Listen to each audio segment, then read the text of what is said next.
avez participé à la construction de cette caserne, à la gestion des immeubles, ainsi qu'aux différents services de la Ville de Québec.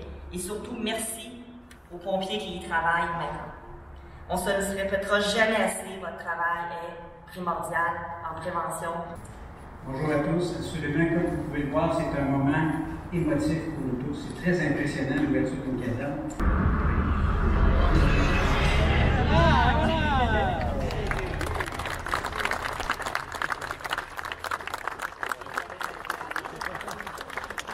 On rendu en 2020 dans les nouveaux standards. On regarde aussi ce qui se fait ailleurs, au Canada. Fait que nécessairement, les 4 ne travaillent pas en même temps, on espace toujours les équipes d'un show pour pas quand il arrive qu'il y ait de la place pour travailler, tout ça.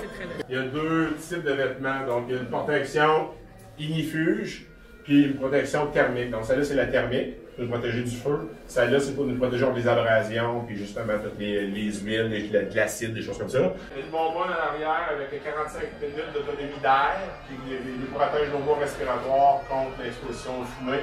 C'est la pièce la plus grande, la plus lumineuse.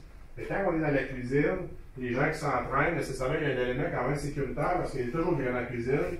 Si quelqu'un s'entraîne, il y a un malaise avec quelque chose, peu importe, il y a toujours un élément visuel, on est capable de toujours voir la gymnase. Les portes de garage montent déjà pour pas qu'on ait, à l'oublier de peser dessus, puis 2, aussitôt qu'on est comme prêt à partir du camion, la porte est déjà levée, puis on est déjà prêt à partir. Il reste ouvert pendant 60 secondes, puis il referme automatiquement par après. C'est ça, exact. Fait qu'on est capable de voir tous les véhicules qui bougent. Ici, par exemple, la caserne, on passera un peu, la caserne 1, de 9 à Saint-Ouen. Ici, la cuisine, comme j'ai dit, c'est vraiment la pièce centrale de la caserne. C'est ici que ça va créer les chamelles à chimie, l'équipe de travail. On a des casiers pour que les gens puissent mettre leur literie. S'ils veulent déposer. Les pompiers ont chacun leur nom, qui vont venir mettre sur le passeport. Le petit lui prend ça, il met après son manteau, puis quand ils sont dans le camion, il va le traîner jusqu'au feu. Quand il arrive au feu, on va voir le PC, le poste de commandement. Il va dire « Chef, 210 c'est lieu », il prend son passeport, puis il colle sa table PC, la table où le chef vient, puis le velcro.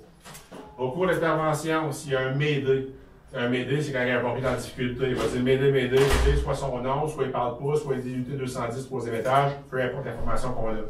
À partir du moment où on sait qu'on cherche le 210, nous on prend la petite carte, la voie GSM, on a un stagiaire et Éric Dion. Fait que là, OK, la voie il est là, lui est là, c'est beau, on cherche le stagiaire.